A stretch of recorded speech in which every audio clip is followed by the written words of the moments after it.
Welcome to the Maythorn Monthly for February. It's Chinese New Year and Liverpool has the largest Chinese community in Europe, so it makes sense to come here every year. This year it's the year of the dragon. I was born in the year of the dragon and it occurs every 12 years. So every dozen years I celebrate with them and go for a Chinese meal. Why not? Anyway, we've had a good month travelling around. Becky, our granddaughter, has been up from Australia and she had it on her bucket list to go to London. So we went to London. We're at London Euston. The London Underground system works with long, fast tube trains that, thanks to a modern signalling system, can run only a couple of minutes apart. We're heading south of the river on one of these tubes, which, as you'll see, arrive at quite a high speed. They can brake and accelerate quickly, and they're quite long, so they can take a phenomenal amount of people along these lines very quickly.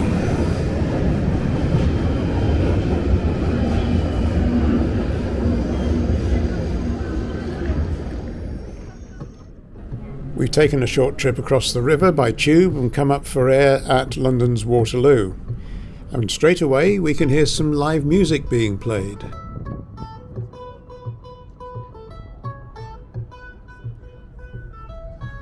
I've come to London with 13-year-old Becky, who by the end of this video will have turned 14. We've gone to the furthest point on this day trip in London, and we're going to walk back from Waterloo towards Euston and see what we find on the way. Holding me back, gravity's holding me back.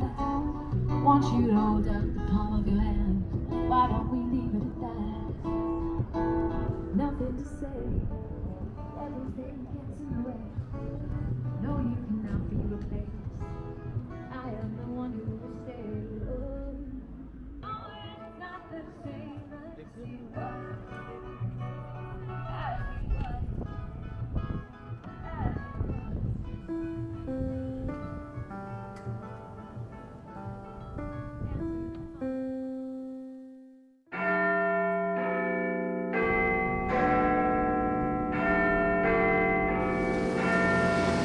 Welcome to London, and I'm here today with Becky. Becky has a kind of bucket list and there are 3 things she wants to achieve in London today. Somebody's banging something over there. That's typical when I start talking. Something has to happen. Becky had 3 things. One of them is the London Eye, which is, as you can see behind me, and it's not working. She couldn't go up in it. Real disappointment today, but it's been closed all of January and the early part of February, and then she has to go back to Australia. So no riding on the London Eye today, which is a pity because it's a bright, sunny, clear day. I'll let Becky tell you what her second item is. Number 2 on our list, Big Ben, what I've always wanted to see. Here we are. Pussycat, pussycat, where have you been? I've been to London to look at the Queen. Pussycat, pussycat, what did you do there? I frightened a little mouse under the chair. Pussycat, pussycat, where have you been? I've been to London to look at the Queen. Pussycat, pussycat, what did you do there? I frightened a little mouse under the chair.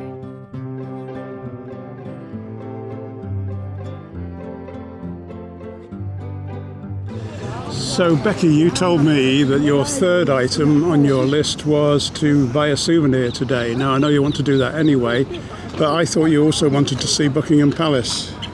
I do. And what, you didn't call it Buckingham Palace, what were you calling it? You don't remember now, do you? No, I don't the Queen's remember. house, wasn't it? Yeah. Well, it would be the King's house now, wouldn't it? Yeah. Yeah, I was in Australia when the Queen's funeral was on, and I was amazed, and you're living in Australia, that how much interest the Australians took in the Queen. And there seem to be real royalists down under. Would you say that's true? Yeah, I'd say it's true. Yeah, so let's go across. We're in St James's Park and we're going to walk across to the palace now. Do you plan to do anything at the palace? You know, ask for a ride on a horse or anything? Meet the King. Meet the King, okay. Right, let's go and try that.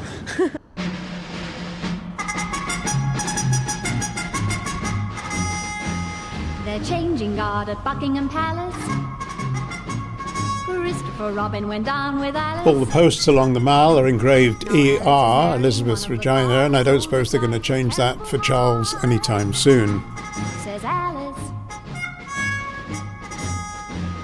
They're changing guard at Buckingham Palace. And Christopher Robin went down with Alice. We saw a guard in a sentry box. One of the sergeants looks after the socks. Says Alice. They're changing guard at Buckingham Palace.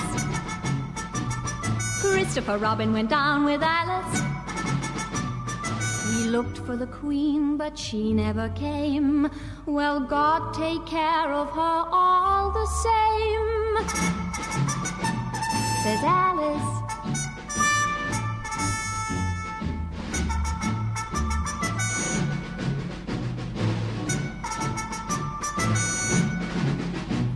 They've great big parties inside the grounds. I wouldn't be queen for £100, says Alice. Admiralty Arch at the end of the Mall has been under wraps for some years now. It's about to emerge as a brand new hotel as the gateway to Trafalgar Square.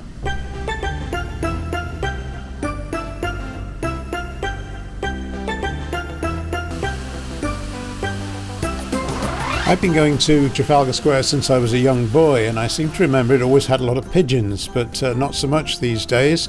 They've still got the fountains, and they've still got the lions, and of course Nelson's Column. That's going to be there forever.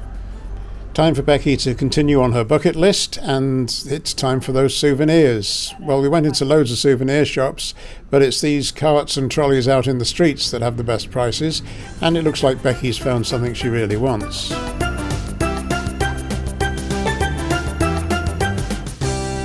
We move on into Leicester Square, where the famous Odeon is, where all the UK film premieres take place, where they roll out the red carpet.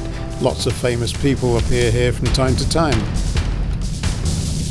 This is where Becky spots the London M&M's World, which I didn't even know was here, and she wants to go inside and explore. I decided to stay outside, and if you want to see the inside, all I have to do is to look on YouTube, because loads of people have been in here before, and here's a sample of what you can see.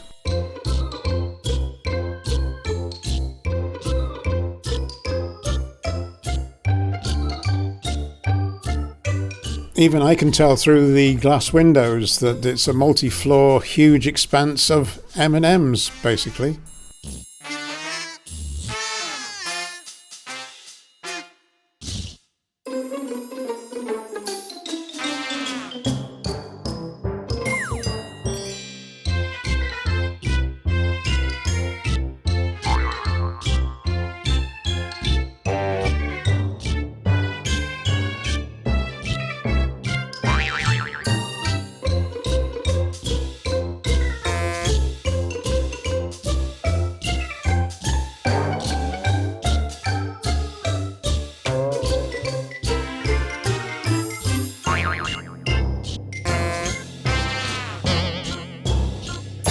Well, it's starting to get dark now, and we still haven't had any lunch, so we're going to head for the nearest Wetherspoons. There are two in Holborn that I have my eye on.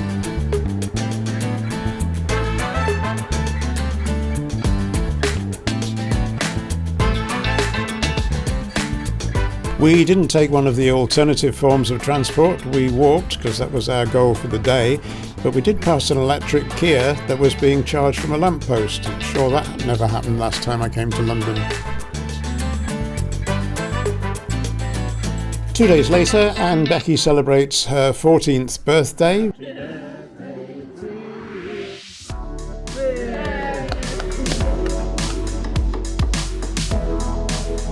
You're allowed a big knife like that. I'm 14 now, I'm allowed a big knife. Yeah, you. Responsibility. We have a bit of a family party, and this is a chance to see the souvenir that Becky bought. It's an illuminated Big Ben that changes colour. Quite impressive.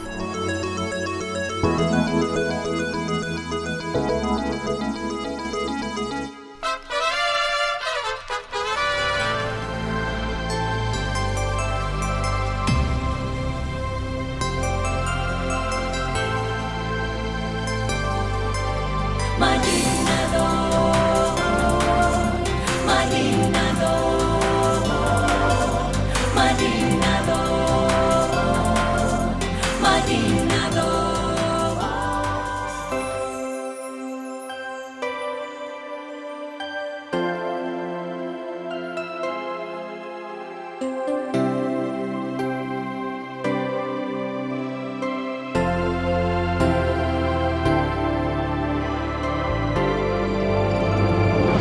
La cuenta atrás ya comenzó y nos reunimos en Marinador.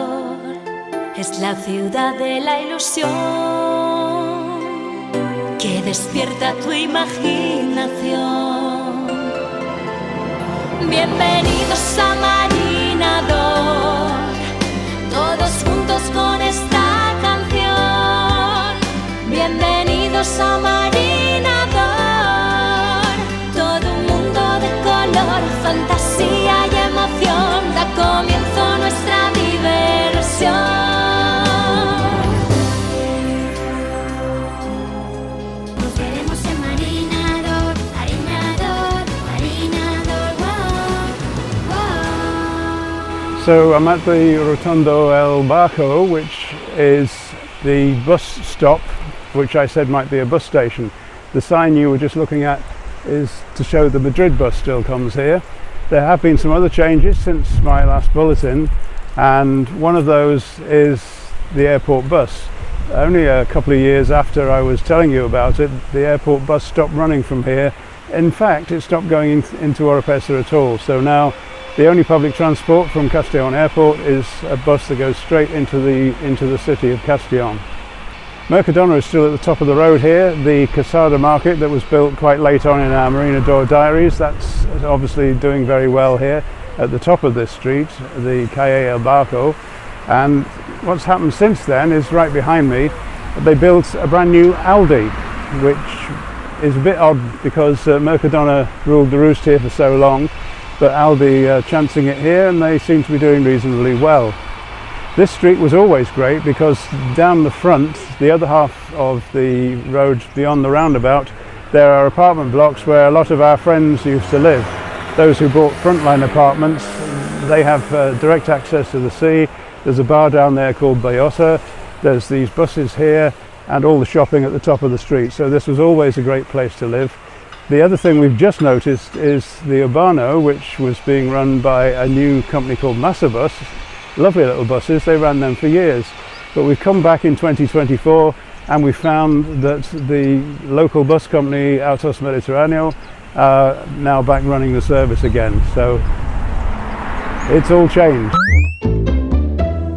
Most people familiar with the area will recognise this strange looking roundabout, but you may not have seen the apartments behind there being built. Nos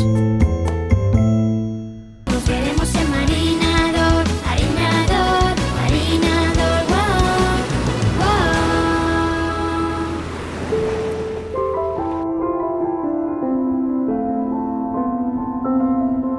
So the face of the campsites has changed forever. We showed you a few years ago they were developing some new apartments. 2 blocks are finished now as predicted, and they stand well high on the skyline, and they also block out the sun because we walked through the camping area, which has got trees down either side now. There's a sort of avenue with trees in the middle actually, with the road going either side, and it looks nice, but those buildings, they just cut out all the sun. Anyway, we found Cristina's. It's not called that, it hasn't been called that for some time. It's called El Rincon, and we are in that place now having a glass of wine, enjoying a little rest before we make the trek back along the beach. Lots more things to show you, including the Didota campsite, just to make sure it's still there. It's been there for years, always does a good job, and to see if the wetlands are wet, because we think it's been raining recently and they should still be alive with some kind of wildlife. They soon dry out in this weather.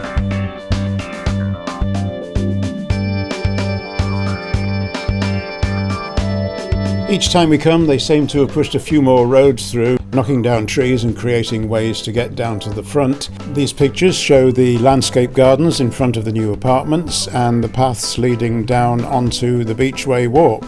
And this is the original boardwalk made of decking, and this particular area is where we saw the lads getting those huge tadpoles out. You'll notice that it's no longer wetlands as such because it's all grown up quite tall, and if it was wet under there you wouldn't be able to see it very easily.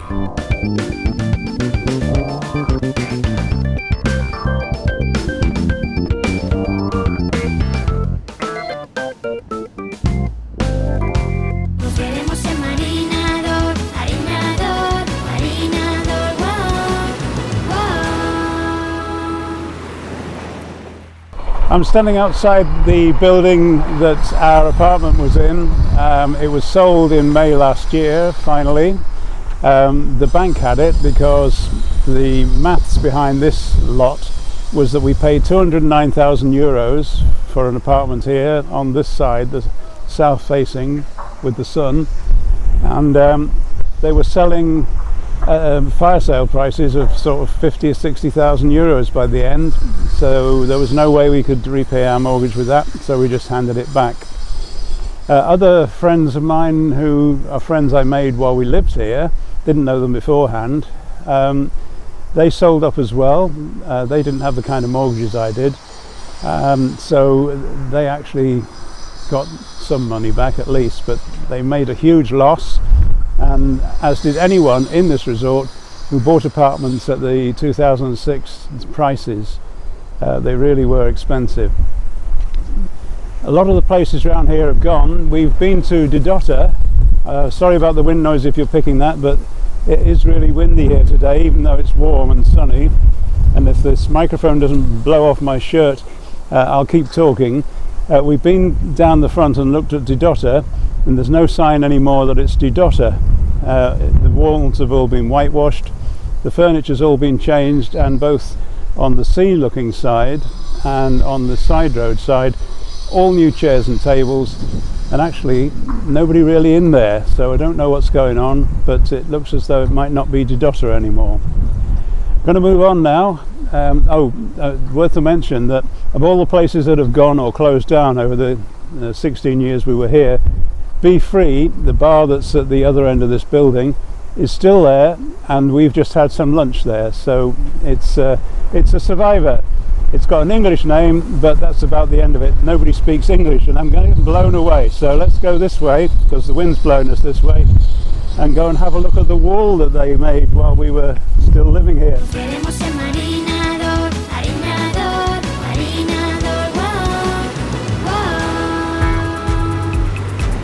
Well, what they did put here was a kind of adventure playground with inflatables and things, but a few years ago that all disappeared, so now if you look through the hole, there's absolutely nothing out there.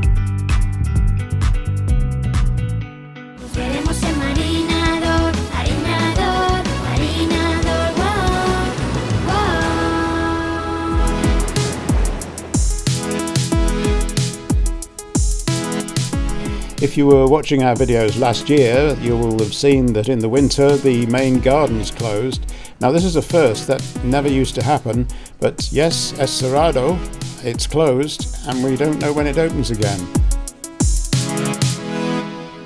When the Marinador video diaries ended, I showed a picture of this site here, only at the time there was just a cement mixer and a crane, and they were actually shoveling this concrete down here, and nothing had been built at that point. It came to light later on that they built this building as a public Wi-Fi. This is Oropesa del Mar's public Wi-Fi point. All around here there's collections of USB sockets for charging. This building has 21 of these, and I've just taken my phone round and tried to charge from them, none of them working. The Wi-Fi itself, I thought, well, I'll log on to that. Has a security issue. I'll stay with my mobile data, thank you. So anyway, this was a good thing in some ways, and I'm sure if they get it working it'll be great. The thing is, you can sit here, you can charge up your devices, you can get your free Wi-Fi. If you sit around the other side of this building, you can actually also gaze out to sea, because that's the Med there. The other thing I can tell you was, in the video diary shots that we showed you, there were elephants on the beach. They were actually showers that you could wash yourself down with. They were very fragile. I don't know what they were made of, but they gradually got broken, destroyed, vandalized or whatever. I've just been down and had a look. There's no elephants left on the beach. Perhaps we now have to look for the elephant in the room. Nos veremos en marinador, marinador, marinador, wow, wow.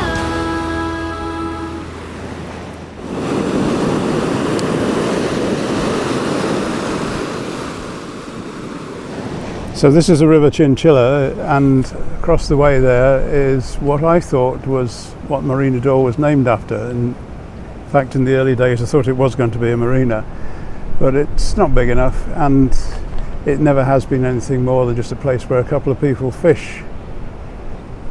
The River Chinchilla used to have a road bridge connecting it from one side to the other. In 2017-2018, if you look closely at the videos from this area, you will see that the bridge is totally missing.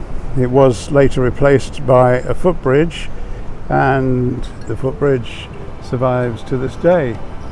The bit of water that I just showed you is all there is to the River Chinchilla. If you go about 500 metres inland, there's a totally dry bed, and most of the time there's not much water in the bit that flows out to sea either. So not a proper river, but the Rio Chinchilla is known for its bridge. If you're walking along the seafront, coming from the station and coming into Marina d'Or to go to your apartment, you come across this bridge, and there's one of our favourite pubs, the Dragon.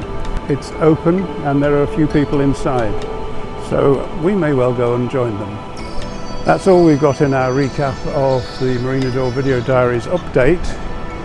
There's a lot more that I've reported on this area after the Video Diaries ended and the Maythorn Monthly started in 2018. So at some point later in the year I'll collect together those bits and pieces as well and give you a further recap on Marina d'Or.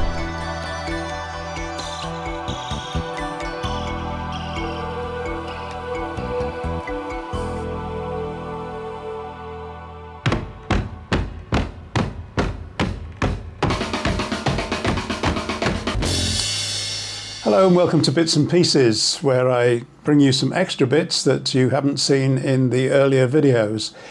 We went to Spain and we flew into Barcelona from Liverpool, but you then have to get down the coast on various trains. The first thing you have to do is use this. This is the airport train. It's a direct link from the airport into the city centre. You come out of the terminal where you've landed and you'll see a bridge going across the car parks. You then have to go back into the terminal and you go up the escalator and across the bridge, come down the other side, and there's the platform for the train into Barcelona.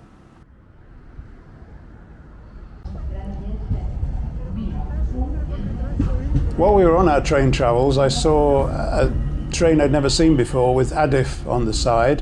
It wasn't even in the same livery as the normal Renfe trains. Adif is the infrastructure company. It's a company that's actually owned by the Spanish government because it's still nationalised the railways in Spain. Renfe run the trains, Adif do the infrastructure, and Adif had this train, so I assume it's some kind of maintenance train. Never seen one before. I'm keeping an element of continuity, hopefully, with these bits and pieces. So although we're back in the UK with this next clip, it's still trains. And the Merseyrail new trains, they said the last line they were going to roll them out on was the Southport line. And this is a picture of a train running out of Southport towards Hunts Cross to show that the new Merseyrail trains have arrived on that line. I went up to Birkdale because I'd seen something from New Brighton out to sea which looked like a drilling rig but didn't.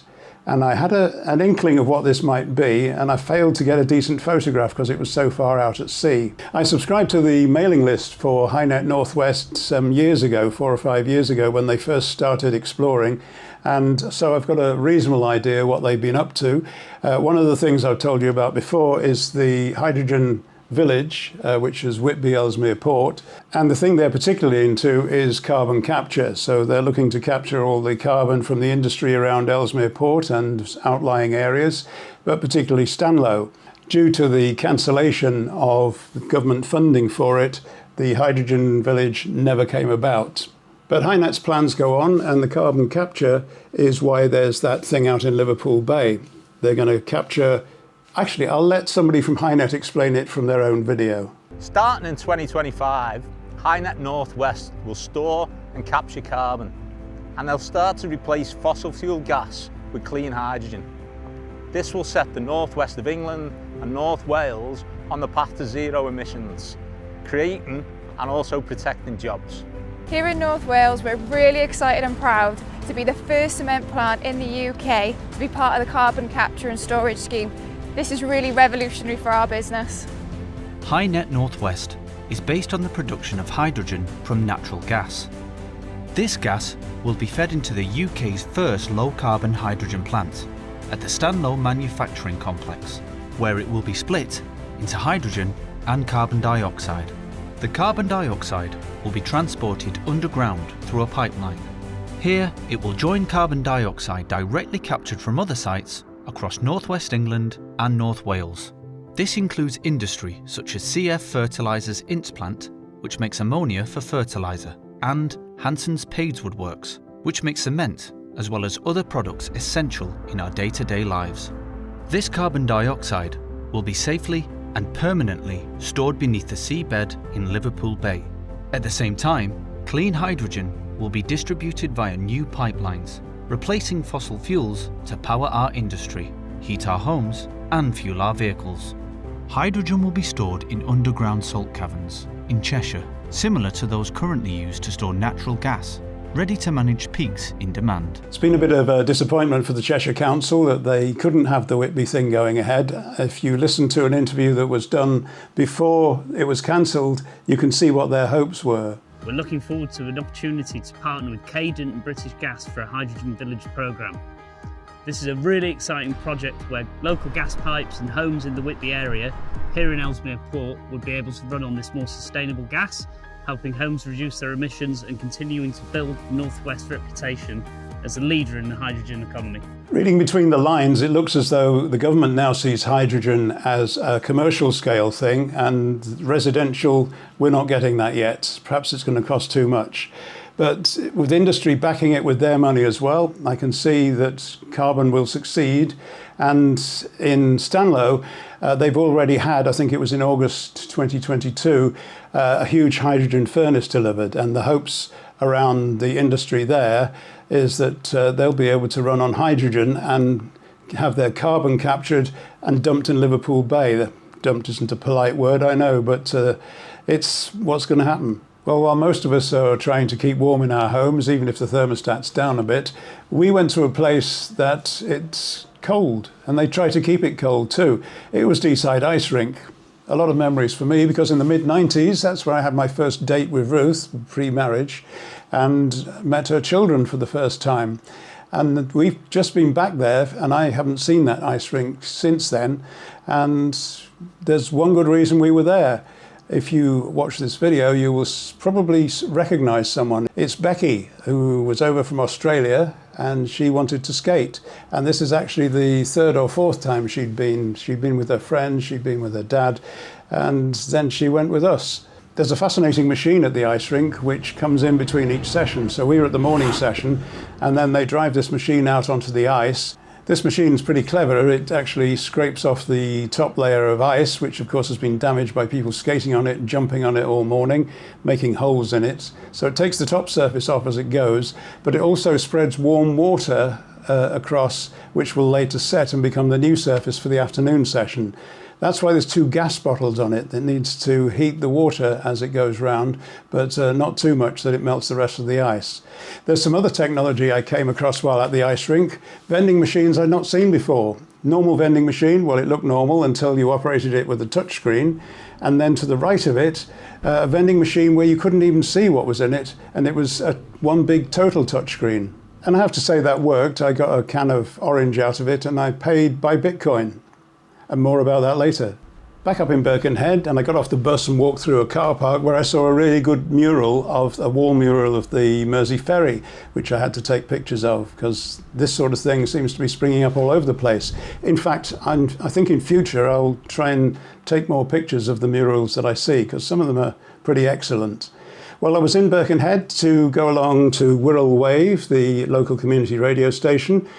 Some of you may remember that I got interviewed by Frank Dodd on the station, which was in West Kirby a few years ago. It's moved twice since then, and this is the session we had in Birkenhead. That's from the latest album from the Rolling Stones. To me, Brian, it sounds like they're getting back to the roots. It's the old Stones sound, and is, I must have to say I really like that one. It would tempt me to actually go and get the album. And up to now, the ones I've played have been in a similar vein. It's like listening to the Stones in the beginning. Well, they know who they're following. With the technology they now have. When I used to drive backwards and forwards to Teesside in the 70s, I used to have Elton John cassettes in my car, because cassettes were the thing in those days. Cassettes, eh? Yeah, remember them.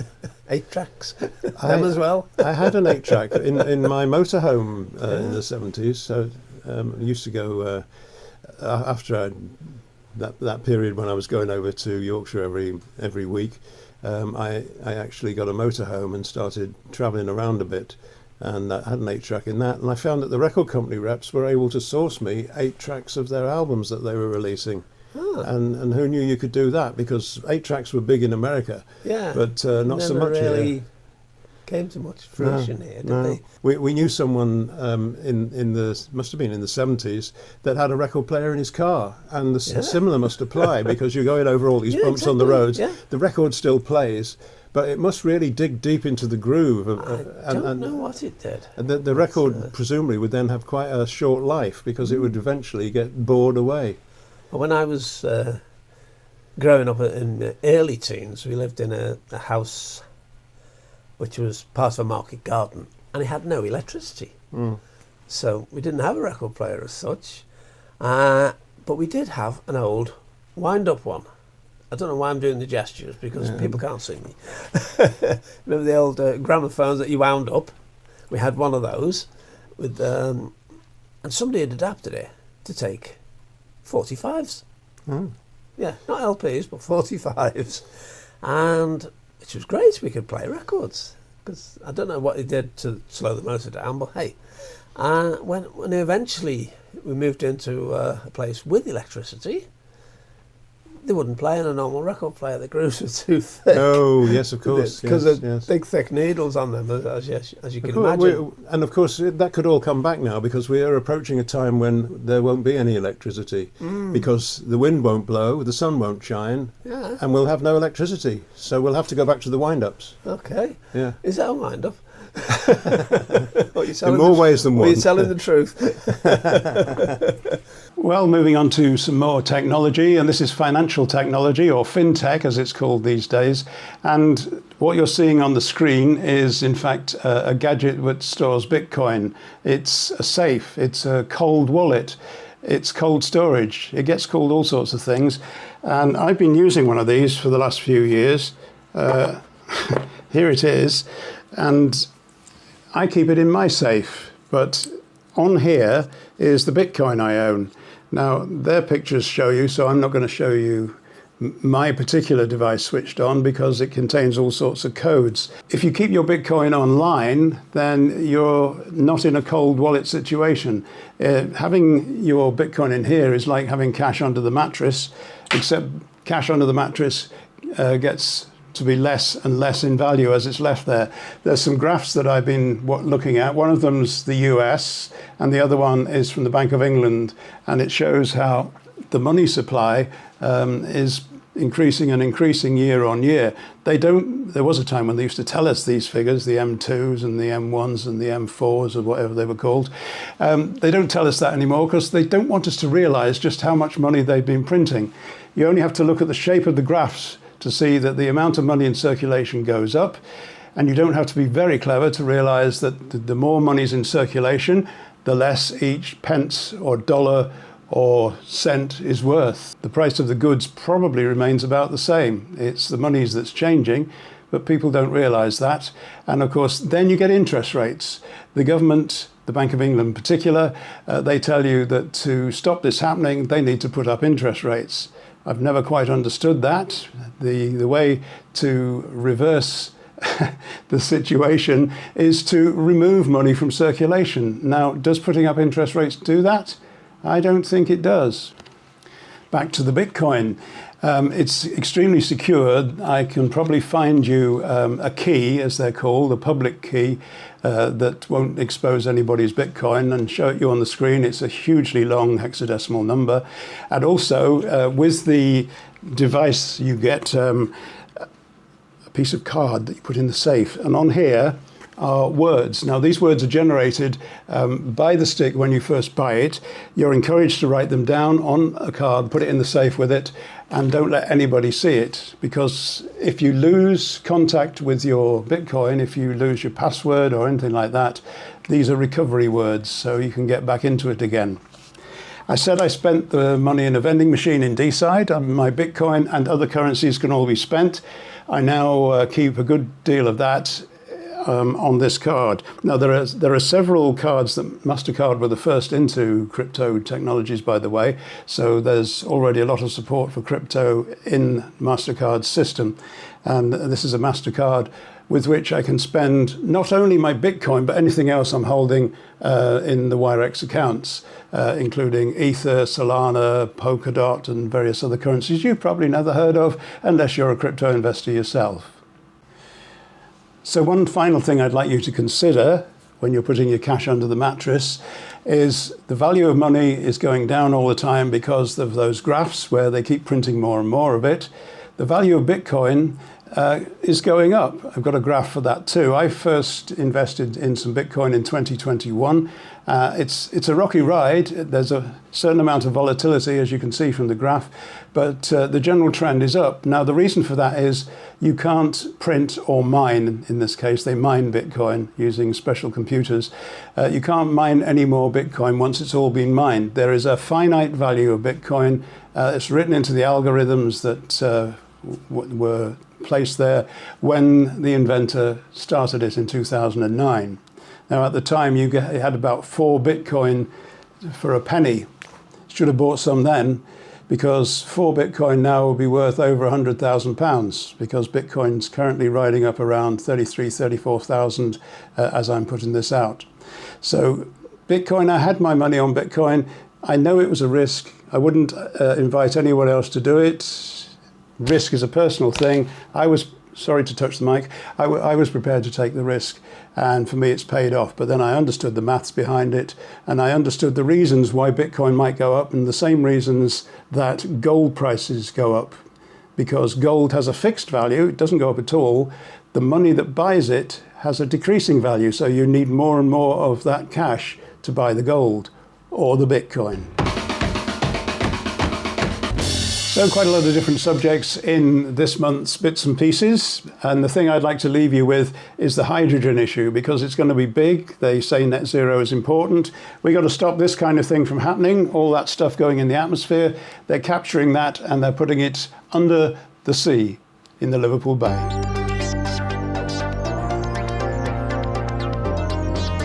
And that's your Maythorn Monthly for this month. Thanks to my friend Ian, who came up with the marina door idea and even went and got me a picture of a marina door. I'm by a marina again, and this is a clue to where we might be next month. But for February, ending by going back to Liverpool to the Chinese New Year celebrations. We did our normal thing, a train over to Liverpool Central, come out the Bold Street exit, walk up Bold Street past all the restaurants and into Chinatown. But this time something a little different. We went down to the Albert Dock to see what they were doing down there, and as it was getting dark, this was quite effective. So that's what I'm leaving with for February. See you in March.